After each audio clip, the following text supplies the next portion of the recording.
blah, blah, blah. How's it going? Anyway, I am just refixing my trigger assembly. I just had to clean it out. And I was gonna shorten the trigger retaining pin and tempering the transfer ball so I can increase the pounds on my trigger, but I got way too lazy for that, so I'm just gonna put it back together for right now.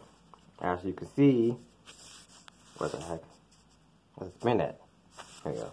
As you can see, I just ordered with beads, and here go the parts right here. If you can see this, there's a hammer block, the hammer block retaining pin, the hammer block pivot pin, the trigger pivot pin, the transfer bar pivot pin, the firing spring, the lifter,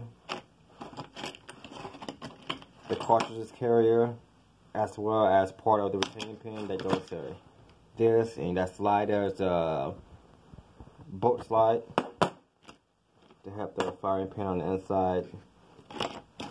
And here goes the front notch dovetail? Yeah, dovetail. This is the dovetail right here. Front dovetail. It's a front side of dovetail. I just printed this out, and the Martin 60 is just an old school firearm. The part still, the way it's made is like beyond 1980 or 1960s. So I had a hard time finding a video on how to put it back together, or not how to put it back together, but the exact manual of how it works for them. And then it costs $50 or $60. And I went to other videos, I find out this is such an old school firearm that not many people know how to do it, or how it's made as such an old school way. It's a two-stage cocking mechanism, and since they have a safety block. Usually, most two-stage cocking and two-stage trigger have a safety block. Usually that's revolvers or anything that use a hammer rather than a striker, but some strikers have that. So I got the bedding from the side itself, but pretty much that's it. As an advice, when you dip in, try to dip into a temperature that matched again. My base paint on the metal was good, but the problem with this is that I applied the second layer of base paint and it was extremely cold, so it started cracking, and I didn't realize that I put the first base of camo paint on, and freaking this is the results of it. Too cold. I should have lightly sand the surface out and then tacked it. This is my stock.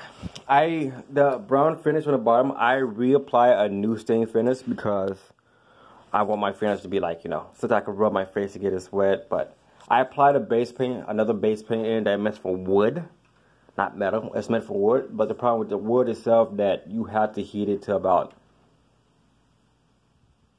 somewhere between 70 plus.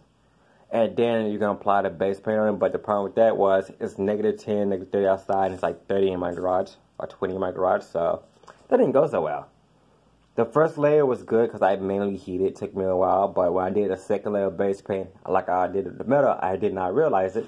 And then I went straight to camo paint.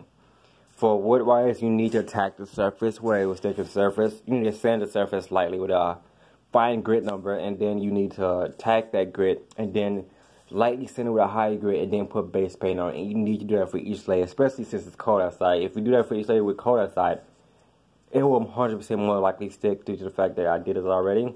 I redid my trigger. There's still parts of it I gotta fix with epoxy and all that stuff, but as you can see that, yeah, good stuff. I'm out.